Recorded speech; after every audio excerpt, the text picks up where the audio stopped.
Hello and welcome to this week's Simple Politics podcast. I'm Diane Daniels, and this week we've been, mainly surviving off ice lollies because it's been hot, and also having Aldi pop up in our comments section. Tatton, Well, how are you? actual Aldi came into I obviously follow what's happening very closely. Yeah. Aldi said hello, did they? Aldi tried to get in on some action with storm naming.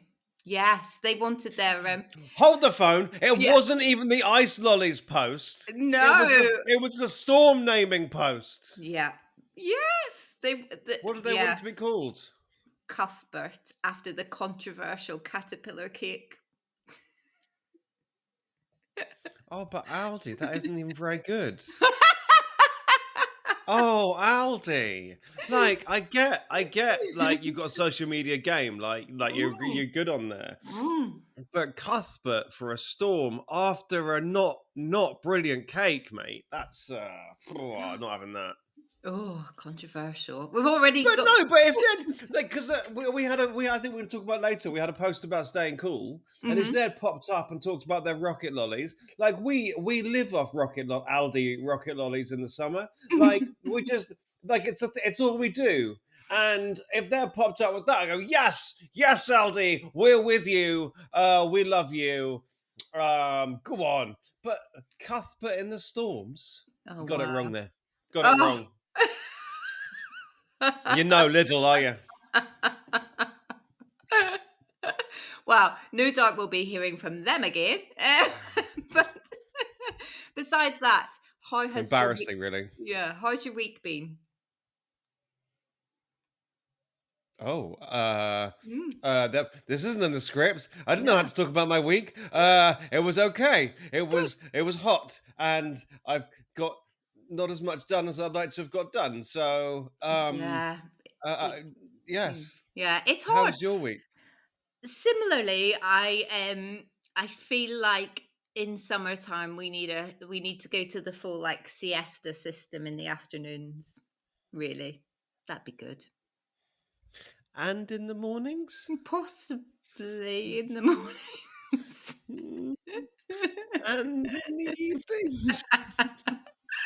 Yeah, just lots of resting. But anyway, no rest for our Patreon backers. How about that? Oh no, they're smooth, but there's Mhm. more rest for our Patreon backers because in the hurly burly of life, they can chill out a bit knowing that they're supporting this podcast. Like it's not, I'm sure you, lovely listener, if you're not a Patreon donor, have this constant nagging in your brain about how you should be supporting this podcast for £3 a month or more. It doesn't have to just be £3, and it just that in itself must be exhausting. And here Mm. we are offering you the opportunity to silence that voice for as little as £3 a month, and by going to patreon.com/simple politics and supporting what we do. It does support what we do. It supports this podcast. I say this every week, but it's really important you know this. Diane is not being paid for this time. I am not being paid for this time. We do this because we love it, because we want to talk to you, because we believe in the Simple Politics podcast. But it is not free to get this out. It costs money to get this out, and that's what we're asking you to cover. Just the money to get this out. And you know, incredible, I know, but they do edit some of the stuff I say. Like you're only getting the best bits of what I say. Like it's pretty amazing. Yeah. Um and actually, if you pay your £3 a month, you get the whole thing ad free, and you get a whole thing edited on video. So if you're wondering, oh my goodness, how awful are the bits they cut from Tatton, you can see that, and you can see the look on Diane's face Yeah. when I say something that she thinks I shouldn't have done, which is a withering look. I mean, I don't need to pay £3 a month for it because it is forever emblazoned in my head.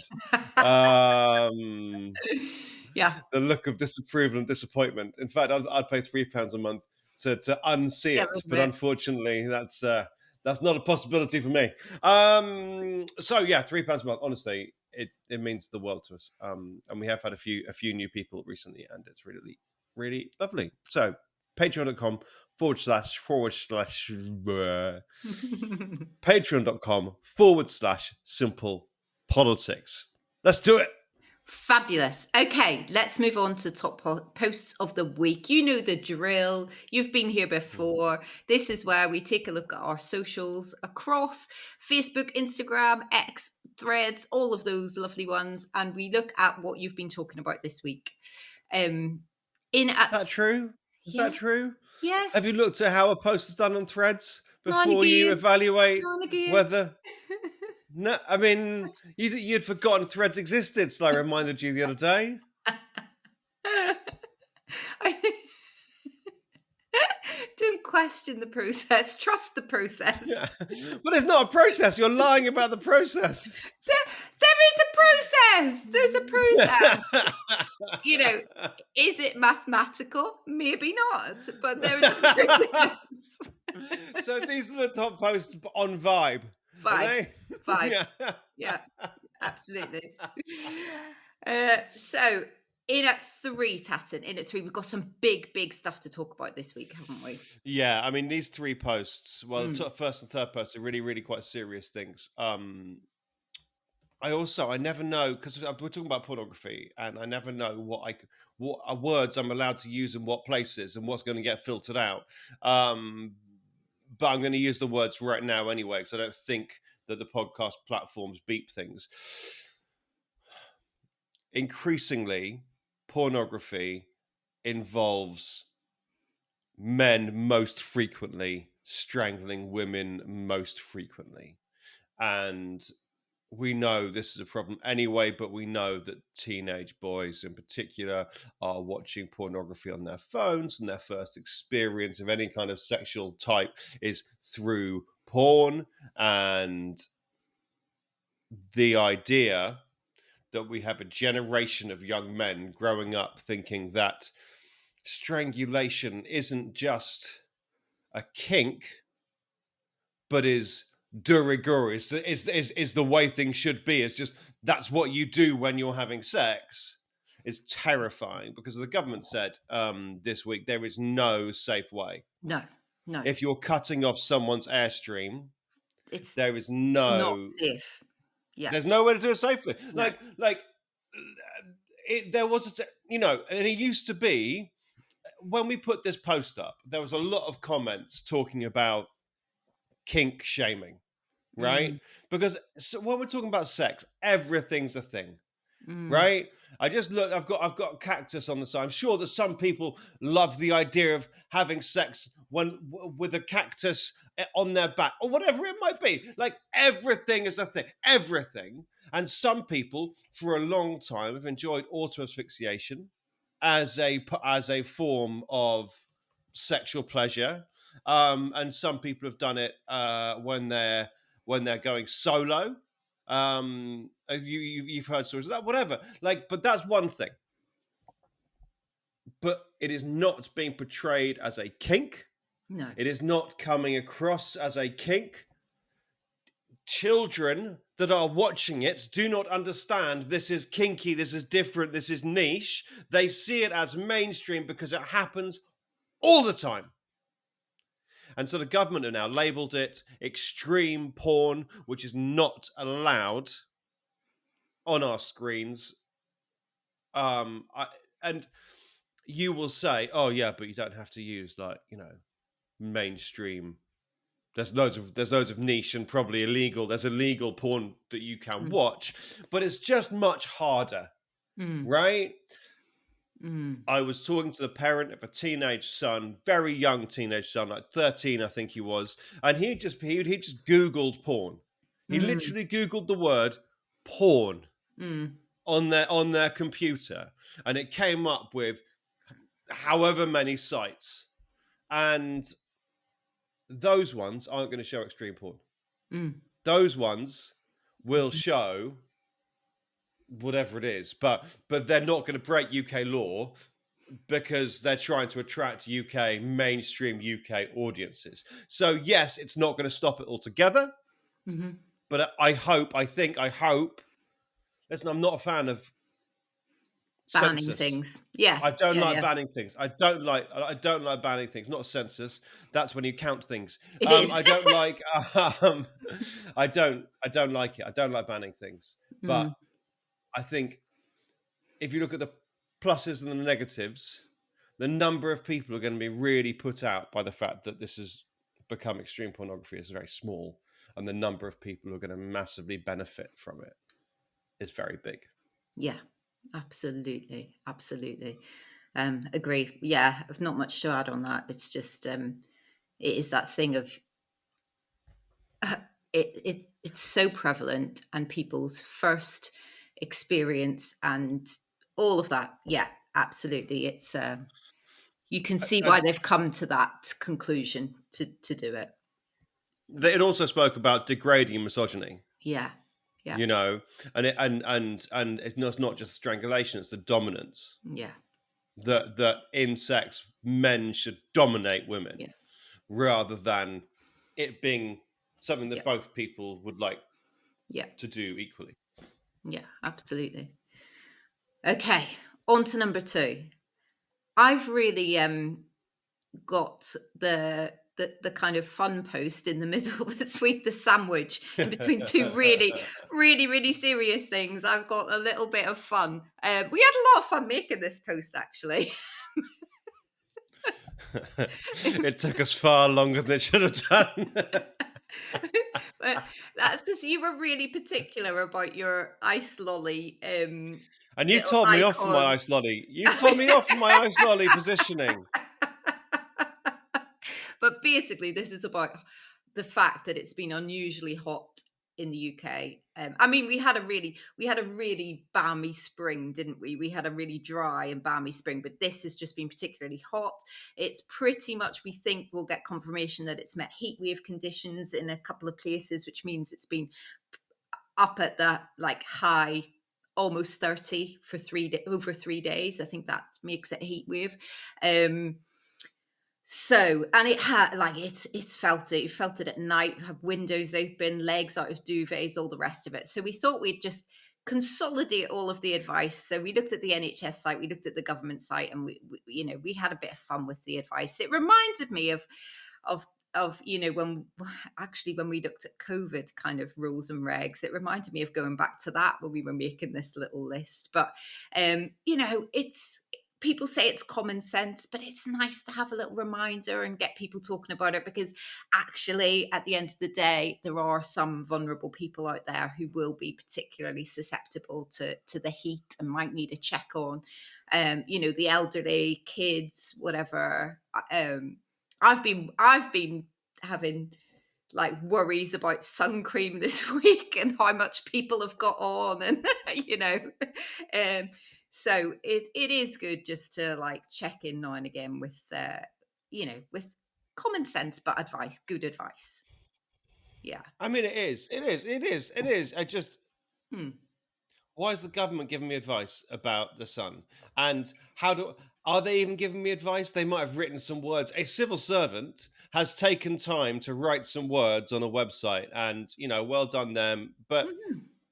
does it make any difference? I mean, we've looked at it partly because we wanted to talk about the hot weather, and it helped us as a way in. If the government have said it, we can talk about it, basically. Yeah. But is this something the government should be doing? Yes. Yeah. But Why if it not? is, if it is, shouldn't they be doing it more effectively? Because you say it's like our COVID rules. Listen, Mm, I'm in a serious mood because of the post I've got to talk about. But mm. we say it's like the COVID rules, and the COVID rules they didn't explain either. We had to explain them. Yeah. So why write something on a web page that no one's going to see?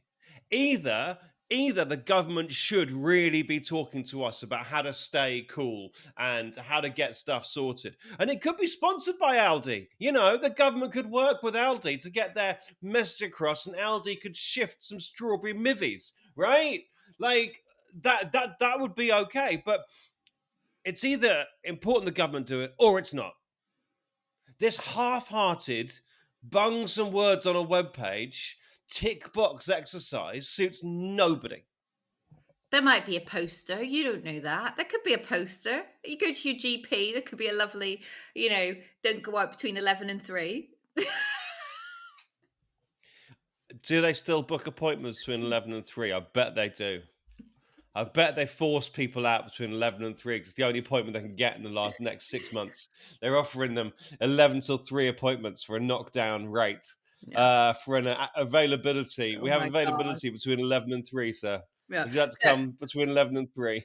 But no, I do think, okay, if they didn't do that, if there was a vacuum on like heat wave advice, then that would be a bad thing. It's a bit like, it's a bit like Google. You need to know everything, but if you do want to know something and you do want to know what the advice is, you can look it up. Great. I think there's plenty of other organisations that are doing that. Like you say, go to your GP. Like that's not the government advice, the NHS advice, and they're kind of the same advice, but it's just in different places. Anyway, I think we're going to talk about comms later, and we can have this fight Yes. Brilliant. later. So that's something we can all look forward to. Okay. Tatton, back to you then for the top post this week. Okay, so the top post was about abortion. It's about discriminating. Not discriminating. Goodness me, I can't speak today. It was about decriminalising abortion, and there was various proposals, and the one that passed was that basically women cannot be prosecuted and investigated because of what they've done to what because of for having an abortion, basically for having an abortion. And they said one of the reasons is that miscarriage and abortion are impossible to tell apart. Mm. Right? I mean, there's so many reasons for it, but if miscarriage and abortion are impossible to tell apart, then you can't be investigated for whether or not you've had a miscarriage. No, and there Like are that's some horrific cases where that has happened. It has happened. yeah. I mean, it's unspeakably awful. Yeah. So if you are given an abortion in a way that is currently illegal, Mhm. the doctor is still liable for their behavior, but the woman isn't, because it is her body. Mhm. And it's not just a bit of a grey area where it's decriminalized. It is legal for the mother. Mhm. And I mean, the vote passed by miles and miles and miles, Yeah. and everyone knew it would. There was another amendment by Stella Creasy that went a little bit further, Mm. but because of the complicated way the Parliament works, because this one passed, we didn't get a vote on her one. So there is definitely a lobby to take this further. This isn't the end of conversations about abortion in this country. They will continue to be spoken about because there are things that many people have a lot of belief on. But what the Commons said quite overwhelmingly this week was decriminalisation of abortion is done. Mhm. That is an old thing. We are now way beyond the point of that being a thing. So let's modernize. Let's make it better. We're going to move on for now. Yeah. Fab. Cool. Okay, great. Let's move on to our mailbag. This is where we take your questions that have come in and DMs or through Instagram stories. And again, we had lots to choose from this week, but I have picked 3 because I have the power to do so. And Right, did you say these came through? These came through Threads today. yes, Did you check the Threads mailbox? I'm really Have you big checked the over Threads there. mailbox? Not even looked. Lovely listener. Listen, patreon.com/Simple Politics. If you want to support Diane's lies for another few weeks before the summer. So it's Yeah, exciting. yeah. Threads me. Is that what they say? Is that what the kids say? I think they thread. I think you probably dropped the S. Thread me up. Yeah. There you go. Don't, lovely listener, expect a reply. If you message Diane, she doesn't even know what Threads is. I know it's got a logo like a little ball of wool. There we go. What more do you want? The Uh, lady doth protest too much. yeah. Moving on, moving on. Lovely. Right, we have Lou in our mailbox who asks, okay, will private renting costs decrease or level out anytime soon? I mean, private. The key here is the word private. Hmm. Okay. So the government isn't anything to do with it. Someone owns a house. You want to rent that house. So you and that landlord are going to make a deal as to how much rent you will be paying and what terms and conditions there will be on you living in that house. The things that change private deals at a really basic level of supply and demand. If there's only one house and 400 people who all want to live in that one house, then the landlord can just put the price up and up and up and up and up and up until the most wealthy or the people who can afford to spend the most of those 400 can have the house. If there is one person looking for a house and 400 houses, Mm. all those houses are going to have to come right down in price so that the consumer can buy whichever one they want, right? We haven't got enough houses. People can't afford to buy a house. There's a lot more people renting. So we have more like 400 people to one house. It's not that bad, but fewer houses and more people is what we've got. So that makes rents high. We're going to build 1.3 million houses. Yeah. I don't know where the 0.2 million went. It used to be 1.5. Now it's 1.3. And no one's explained to me really why. Where that's 200,000 houses. That's like that's a bigger town than I live in. Anyway, it's up and down. So if we have more houses, then that should, in theory, make. So first of all, it'll make buying a house more achievable, which will take more people out the rental sector, and Hmm. then give more of those rental sector houses to people. There are also restrictions on Airbnb coming. They keep talking about it, and councils Hmm. are doing it. And Airbnb takes away a lot of the rental housing market here in Whitstable, where I am. You Yeah. cannot rent a family house. Yeah. You Same. cannot, like a 3-bedroom house. No, you ain't. You are not going to rent a 3-bedroom house in this town. Yeah. Yeah. We're the opposite coast and we're exactly the same. Yeah, I So, mean, so if you're so if there is one house that someone says I'm going to make available to rent rather than renting to Airbnb, oh my gosh, that's going to be expensive because there's literally going to be one house and literally 400 people that want it, yeah. Yeah. right? A friend of mine had 2 Airbnbs in this town, and he has made them rentals because he was like he couldn't feel good about himself stopping people from having a home, Mm, right? So mm, he's taken a bit of a cut in income, mm, but he's just a really good guy. Anyway, yes, if we get these houses built hmm. and they're built in the place that we want them and they're nice houses and people want to buy them, Then yes, maybe. Yeah. private renting costs will come down. Yeah. We're talking about 1.3 million houses by 2029. Hmm. And then if we need people to buy houses before the rent comes down, like we're not talking about next year, Lou. No. Your rent next year is unlikely to be lower, like what's likely to be higher than it Mm, is this year. But yeah. over time, hopefully that's the plan. Yeah. And just a final thing on this, there is a huge bill coming in to make things better for renters, but it's not about price. It's not about price cap. Yeah, It falls yeah. way short of that. It's Mm. more about to make sure that for your £900 a month, you're getting a decent, non-moldy, nice place to live. That's what renters' rights is more A about. home, isn't it? A home. It's a Yeah, home. exactly, exactly. But unfortunately it won't touch pricing. That's as Tatton says, the supply and demand bit. Unless the government step in and cap rents, which Yeah. they have done, which they do before, but that's a whole different kettle of fish. Yeah. If it's market failure, the government can step in, but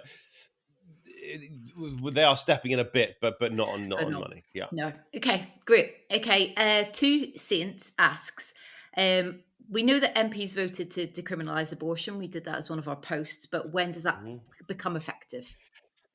Well, I don't know. Is the truth. Yeah.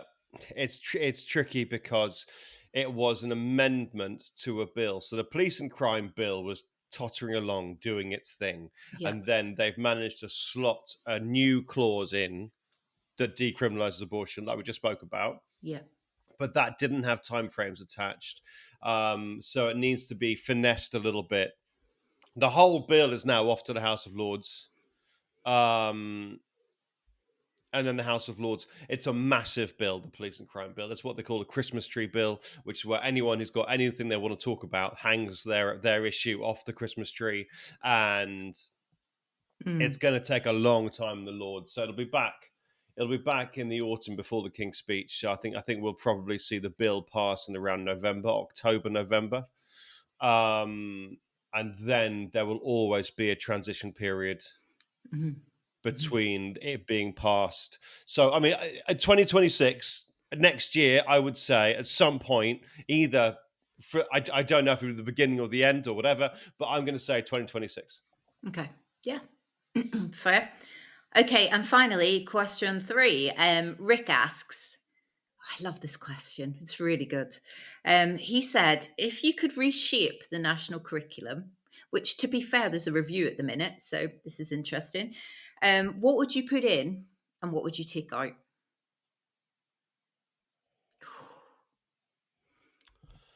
I don't think we need maths, do we?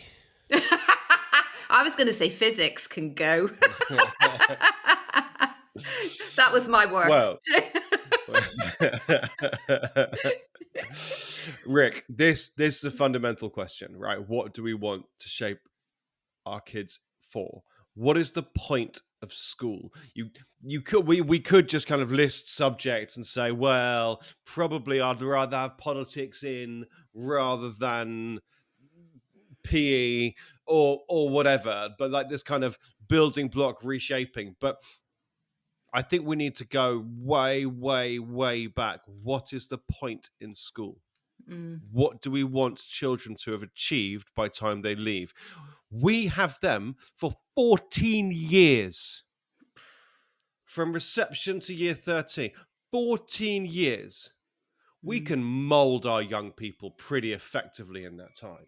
So what are our key priorities? Do we want them to be good people? Do we want them to be really, really ready for the world of work? mm, Do we want them to be able to be completely self-sufficient in terms of growing their own food and building their own shelter and that kind of thing? Is that an aim? Do we want? There's all kinds of things we might want from like how fit and how much should fitness play a role? Are we going to have one kind of half-assed afternoon a week of PE led by class teachers who don't really know PE, or are we mm, going to have 3 afternoons a week of PE led by PE professionals from the beginning, right? Now, to do that, you got to get rid of a whole lot of things. And the only way you can justify any of it is what's the point? What is the mm, fundamental point of children going to school? And then you rebuild it. I mean, the school day, I wrote about this at length in one of my books. The school day is the same as it was in the Years. late Yeah. 19th century, Yeah. right? If you go into like you might go into like they have kind of living place in the museums where you go in, you can sit in a 19th century schoolroom. And you know what? It hasn't got an interactive whiteboard, but apart from that, it's exactly the same as our schoolrooms today. All the children at desks looking at the teacher. I mean, I'm aware that we have groups. But fundamentally, it hasn't changed. This 8:30 till 3:30 or thereabouts. I know different schools slightly different. Why is that our school day? What? Why not move it about a bit? Why? Like, there's just so many things about schools that are nationally rigid. They don't need to be. What is the purpose of school? There is a review of the national curriculum, Mhm. and it's going to be so weak. Oh, do you reckon? It's going to Okay. be so. It's going to be. Oh, we'll take a bit off the sides here and there. It's like, no, Yeah. no, no. We got to fundamentally rethink. And if over time we decide actually this is okay, Mm. then that's okay. Yeah, yeah, yeah, But yeah. sticking with the status quo just because it's what we do, because it's what we've done for 150 years, Mm. everything else is different. Yeah, I know. Everything else has changed unrecognizably. Yeah. But this, I But think sometimes we do, sometimes we're really critical, I think, of what is being taught and is in the curriculum because people don't, and the kids aren't taught or don't understand why they're doing certain things. So, they might go, oh, why am I learning about X period in history? But actually, it's about primary sources and it's about like where you get your information, misinformation. It's about all these things, but we just don't badge it up in a good enough way to make people. It's about critical thinking. You're being taught critical thinking by learning a certain little bit of history. Do you know what I mean? But we uh, don't.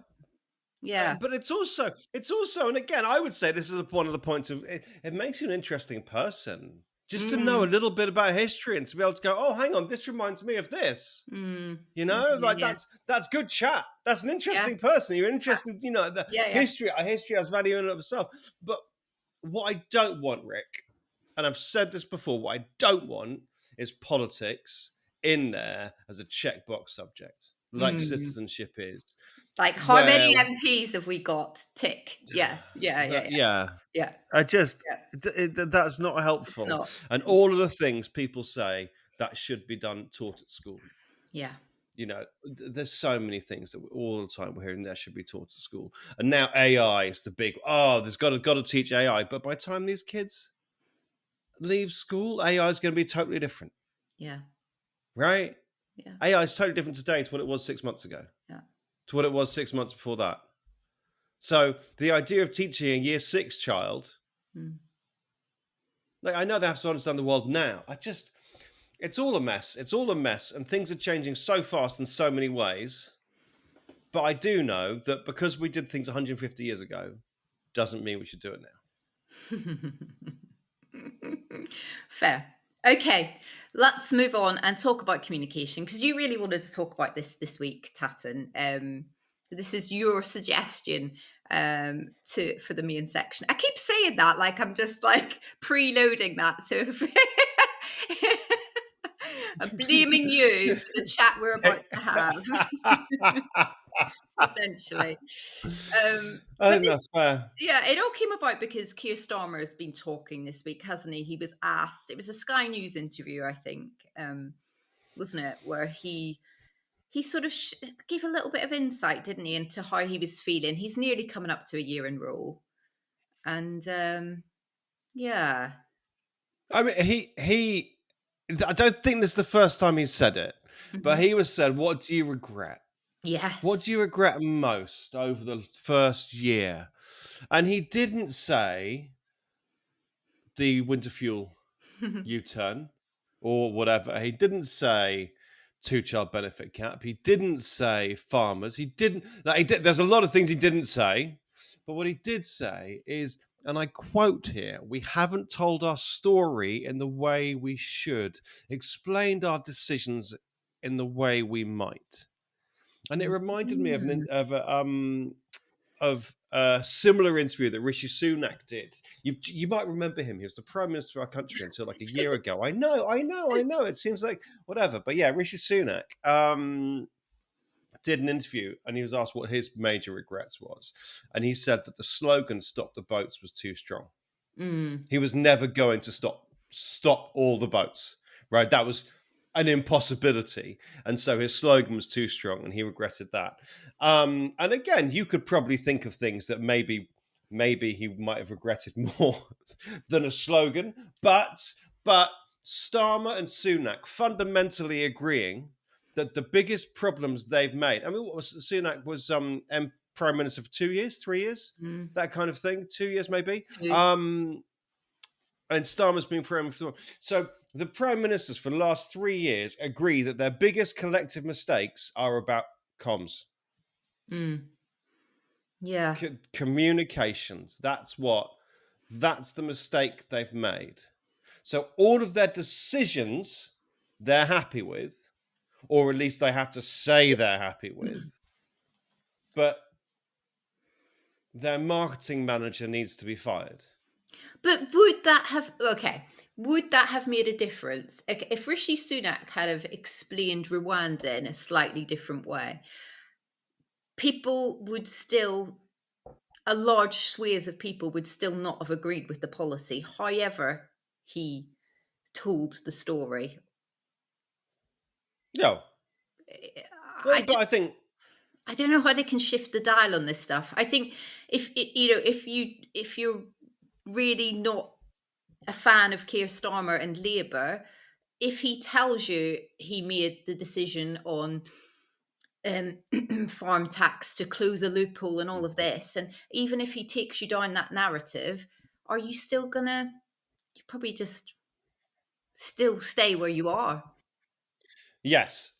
Yes. So if we take it that some of the pensioners that lost their winter fuel money, because a lot of the pensioners that lost their winter fuel money didn't need it. I mean, it's nice to have. It's nice the government whack you 300 quid, but didn't need it.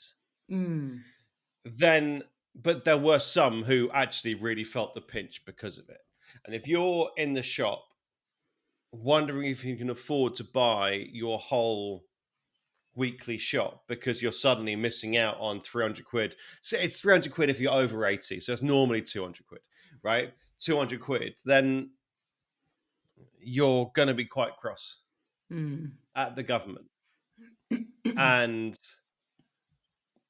if Keir Starmer's booked time to speak to every individual in the country and just get real time to say, hey, man, listen, I'm really sorry, but the country needed to save some money. And the argument is it didn't even save that much money in Mm. the end.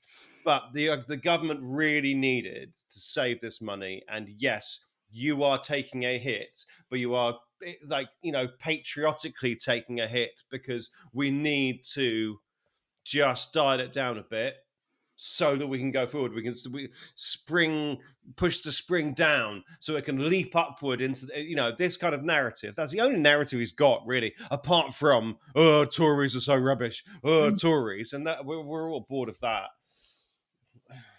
Mm. Yeah, I don't know how many. I can't speak for other people, but I doubt many of the pensioners in that situation, or the family farms who are going to have to split their families up, or whatever. I don't think many of them would go, "Oh yeah, no, I do see that. I do see that, Keir. Do you know what? Do you want to take my kettle as well?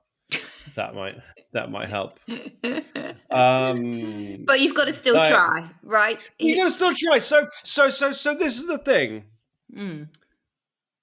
We've got three choices. We got one: don't make any decisions that are unpopular, which is completely impossible, Yeah, right? yeah, Completely impossible. Two, make decisions that are unpopular and just kind of yeah. just kind of get on with it. Shrug. Or three, we can do more communications. I say all. This seems to be one of my greatest hits podcasts, where I just keep saying the things I always say. In COVID, we had nightly press conferences where MPs, with like specialists and scientists and stuff, and police officers would stand there and tell us what they were doing and why they were doing it. Right? I want that. I want that. That explains things, but also I think it's quite an easy thing to say. If you say I got the communications wrong, you're showing contrition, you're Mhm. showing regret, you're showing all kinds of, oh, I should have done this, oh, I haven't done it quite right. It's something you can regret that is not your decisions. Oh my God, yes, that's it. That's it, isn't it? That's it. It's You just like, say, yeah, "Oh, I'm so silly with my chat. yeah, Oh yeah, and I took us to war with Iraq, an illegal war, and there weren't any massive weapons of destruction." But I think my problem was yeah, I didn't talk to the media enough. yeah, yeah. Oh, I think you've hit the nail on the head there, really, to be honest. Because I think there is part of me that feels like we cannot possibly know everything that's going on in government. We don't have access to all the different white papers, green papers, whatever. We don't have like piles of civil service reports on every subject and what's the best thing to do and what exactly the treasury looks like at the minute. So I think we've got to put a lot of trust in people that they are making decisions because they have examined all of this stuff. And they may not be the decisions you agree with, and they may not be popular, like you say, but you kind of hope that that's what they've done. And I think we can't possibly give that amount of information to everyone in the UK. It's just not feasible. No, but what you and I do, Diane, with Mm, SP, we do it day in, day out. We mm, communicate better than the government communicate with people. And I've been doing various bits of work and looking at the data a lot. We've got right now, we've got like 19 million views in the last 28 days, and we've reached 3 million accounts. Right? mm, When was the last time a government post or a government page reached 3 million accounts? mm, That first of all, their hands are tied because we can say, "Oh, this is interesting and this is interesting." And if you're a government department, you're civil servants and you are rigid in what you can and can't talk about. We have a bit of fun sometimes. I know it doesn't look fun to you. I know it's tedious, but we enjoy doing it. Aldi enjoys popping up in the wrong post. Um, yeah. but there's got the Labour Instagram feed is they try and do all the trends on TikTok. Yes, They they try and do. follow the trends. That's fun, and I like it, and I like the fact they're trying to engage people. I know there's other people who really don't like that. It's not serious enough for the party and government. But I disagree with them. I really like that they're doing that, but they're not communicating what's going on. Keir Starmer's not going to look back and go, "Oh, well, actually, I said it wasn't very good," but that TikTok video really showed people why we should be not paying children any benefits if they're the third or fourth child. That is just it's not that. I think we have demonstrated there is a hunger for what we do, and maybe the government, maybe MPs need to look at that and Mm, work out. I mean, they wouldn't want to copy us because I'm sure they could do much, much better things than what we do. We're not the best in the world. We've just proved proof of concept. mm, And MPs or even parties can communicate better than we do. And there would be more understanding. Zara Sultana's got a mm, huge following because yeah, she says what she thinks online and everyone goes, oh, they like it. yeah. But there should be more MPs doing that. Mm, okay, excellent. Well, I think we've got to leave it there time wise. But let's move on to the crystal ball, where we look at what is coming up in the future. Um, the what it says here that I should be talking about is the Middle East and diplomacy, and of course that is coming up. We have no idea what's going to happen. I just, you just hope that everything will be de-escalated and all of that. Mm. But just before coming on to record this, I was looking at what's coming up in the House of Commons, and I'm going to steal what Diane's. So I'm now going to do both crystal balls. So Diane's going to have to come up with something Fine. completely new. But it's the worst week in the House of Commons ever. Yeah. It's just so. There is the highlight of the week is Prime Minister's questions, which is normally the low light of the week, right? It's going to be soul crushing. If you think your life is bad, switch on the Commons next week and you'll just feel so much better about everything you achieve on a daily basis. And also, oh my gosh, it gets so hot in the chamber. You watch them, Mm. they're kind of wilting in there. They've all got their glasses of water, little plastic cups. I don't know, the little plastic cups of water, and they are dying in there. And next week, it's the most boring stuff, and it's going to be really hot.